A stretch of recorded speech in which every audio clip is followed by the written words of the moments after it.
दो बहुओं वाली सास। सरस्वती के दो बेटे हैं। बड़े बेटे राम की शादी रज्जू से हुई है और छोटे बेटे श्याम के लिए लड़की देखने का सिलसिला जारी है।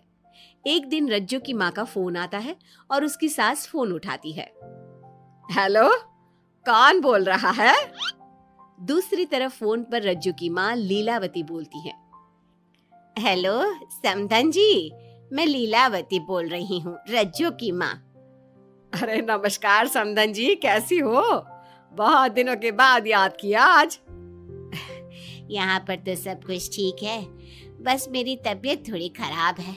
अगर बुरा न मानो तो एक बात बोलूं? अरे कैसी बात कर दी आपने समधन जी, आपकी बात का बुरा क्यों मानना, बोलिए बोलिए। मेरी कुछ दिन से तबीयत ठीक नहीं है और यहाँ पर मेरी देखभाल करने वाला कोई नहीं। क्या आप रज्जू को कुछ दिन के लिए मेरे पास भेज सकती हैं? ठीक है, हम रविवार को रज्जू को छोड़ जाएंगे। इतना कहकर सरस्वती फोन काट देती है और अपनी बहू को आवाज लगाती है। रज्जू, ओ रज्जू, जल्दी यहाँ आना तो।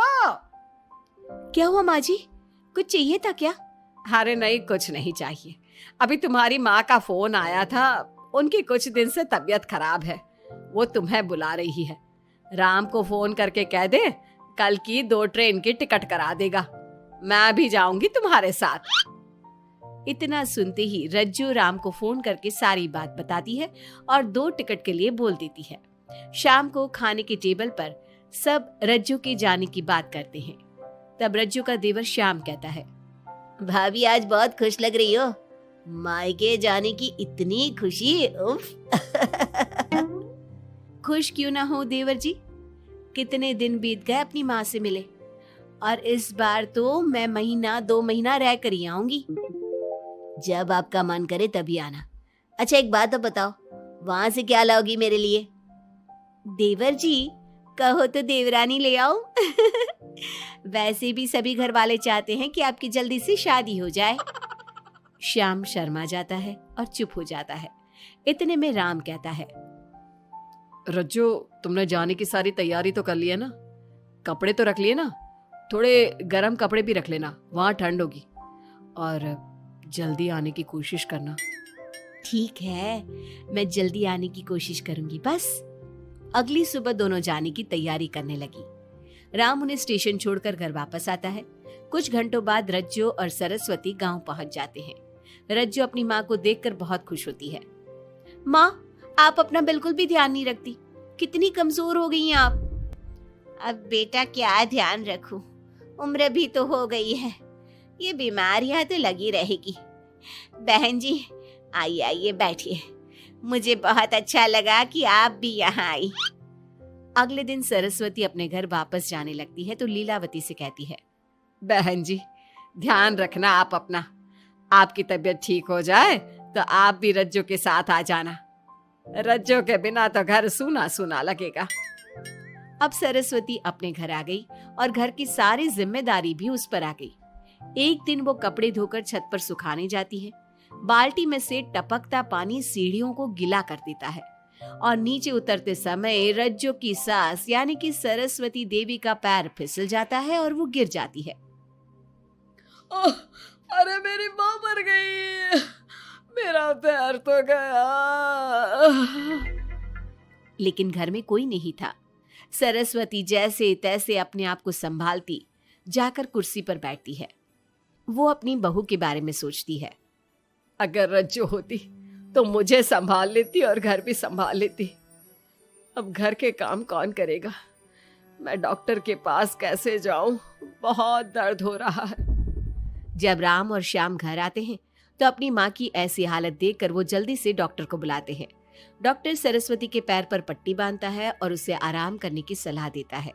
राम कहता है, माँ आप बस आराम करो, मैं रज्जू को खबर कर देता हूँ, वो कल ही यहाँ आ जाएगी।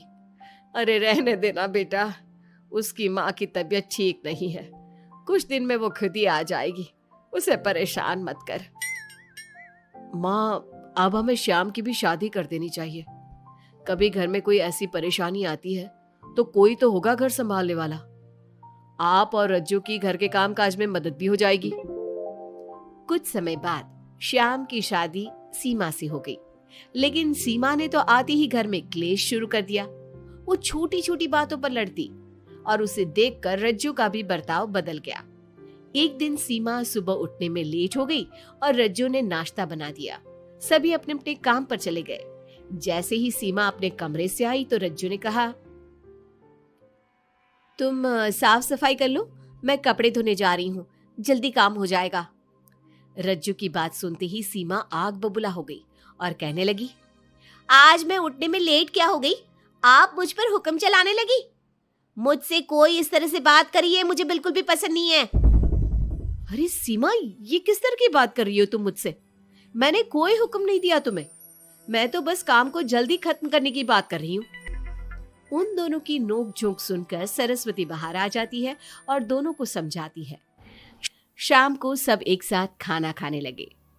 लेकिन खाने के बाद जब सब अपने कमरे में चले जाते हैं और खाने की टेबल पर थाली यूं ही छोड़ देते हैं, सरस्वती को ये देखकर बहुत गुस्सा आता है। वो दोनों बहुओं को बुलाकर कहती है, तुम सब खाना खाकर चले गए, अब ये बर्तन कौन उठाकर रखेगा? मेरे लिए छोड़कर गई हो सारा काम। तुम दोनों को शर्म नहीं आती?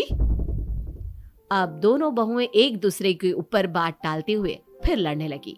ये देख सरस्वती परेशान हो गई। उसने दोनों को डांटा और उन्हें अपने कमरे में भेज दिया। सरस्वती ने जूठे बर्तन धोए। कुछ दिन इसी तरह चलता रहा। अब दोनों सास की नजरों में एक दूसरे को गिराने में लग गई। माँ जी, जब भाभी फोन पर बात कर रही थी ना, तो कह रही थी मैं अपने मायके चली जाऊंगी तो देखते हैं कि कौन काम करता है। और ये हम सबकी बुराई कर रही थी वो। बहू, किसी की बात चुपके से सुनना गलत है ना। तुम आज के बाद ऐसा मत करना। अब तुम जाओ, मैं रज्जू को समझा दूंगी। सरस्वती ने रज्जू से बात करके उसे समझा दिया। लेकिन रज्जू को अपनी देवरानी पर बहुत गुस्सा आया। अब वो भी सीमा की चुगली अपनी सास से करने लगी। अगले दिन रज्जू अपनी सास के कमरे में जाती है और कहती है, मैंने सीमा को बात करते सुना था। वो देवर जी से कह रही थी कि अगर हम लोग अलग कहीं रहे तो हम ज्यादा खुश रहेंगे, रोज रोज की लड़ाइयों से भी बचेंगे। सरस्वती को इस बात पर गुस्सा तो बहुत आया, लेकिन उसने कुछ कहा नहीं। जब दोनों बहुओं को लगा कि सरस्वती उनकी बातों में नहीं आने वाली, तो उन्होंने रिश्तेदारों और पड़ोसियों से एक दूसरे की चुगली करना शुरू कर दिया। जब सरस्वती को ये बात पता चली तो उसने इनकी लड़ाई को शांत करने का उपाय निकाला। रज्जो, सीमा, यहाँ आओ दोनों। दोनों अपनी सास के पास आती हैं। कल मैं घर में हवन करवा रही हूँ। तुम पड़ोसियों और रिश्तेदारों को आने के लिए कह दो और हवन की सारी तैयारी कर लो। हवन का दिन आ गया। पंडित जी रामायण का पाठ करने लगे। माता सीता से महान कोई पत्नी नहीं। उन्होंने अपने पति के लिए सारे राजपाट, सुख सुविधाएं त्याग दी। अगर कोई पत्नी अपने पति को परिवार से अलग होने को कहती है तो वो पाप की भागीदार होती है और बेटों को भी मां से अलग नहीं होना चाहिए। सीमा पंडित जी की बात बहुत ध्यान से सुन रही थी और उनकी हाँ में हाँ मिला रही थी। ऐसे ही रामायण का पाठ अंतिम सीमा पर आ गया, जिसमें विभीषण के बारे में बताया गया था। अगर विभीषण अपने भाई का भेद न देता तो रावण का विनाश नामुमकिन था। पूजा खत्म होते ही सीमा बोल पड़ी, तभी तो मैं कहती हूँ परिवार में आपसी प्रेम होना बहुत जरूरी है। लेकिन मेरी सुनता कौन है इस घर में? आपसी प्रेम की बात कौन कर रहा है, जिसने घर में आती ही लड़ाइयां शुरू करवा दी। दोनों में फिर से नोक झोंक शुरू हो गई। सरस्वती दोनों को चुप कराते हुए बोली, अरे चुप हो जाओ तुम दोनों, पड़ोसी क्या कहेंगे, सब सुन रहे हैं तुम्हारी बातें। तभी उनमें से एक पड़ोसन बोलती है, सरस्वती बहन, क्यों चुप करवा रही हो अपनी बहुओं को? हमें तो इनके बारे में सब कुछ पता है। ये दोनों हमारे घर आकर एक दूसरे की चुगली करती है। तुम्हारे घर की हर छोटी से छोटी चीज पता है हमें। आंटी जी, हमने अपना समझ के आपको कुछ बता दिया तो इसका मतलब ये नहीं कि आप सबके सामने हमारी सास से हमारी शिकायत करेंगी। आप तो सबसे बड़ी चुगलखोर हो। सीमा की बात सुनकर सभी पड़ोसन उन्हें बुरा भला कहने लगी। उनकी बातें सुनकर दोनों बहुएं सबके सामने बहुत शर्मिंदा हुई। जब सब उनके घर चले गए तो सरस्वती ने अपनी बहुओं से कहा, अब तुम दोनों को तो बहुत खुशी होगी कि सारे मोहल्ले की औरतें हमारे ही घर में खड़ी होकर हमें ही सुनाकर चली गई। हमें काफी साल हो गए यहाँ रहते हुए, लेकिन आज तक किसी में भी इतनी हिम्मत नहीं थी कि हमसे ऊंची आवाज में भी बोल पाए। लेकिन आज तुम दोनों की वजह से ये सब हमारी बुराई कर रहे हैं। तुम दोनों ने ये सब अच्छा नहीं किया।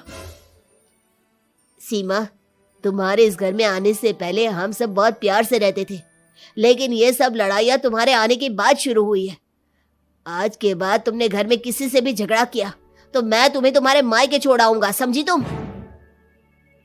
ये बात सुनकर सीमा रोने लगी और सबसे माफी मांगने लगी। पंडित जी भी ये सब देख रहे थे। उन्होंने सबको शांत करवाया। कृपया आप सभी शांत हो जाइए, गुस्से से तो बात और बिगड़ जाएगी। अगर आप दोनों बहुएं मिलकर रहती, घर की बात घर में रखती, तो कोई आपसे कुछ कहने की हिम्मत नहीं करता।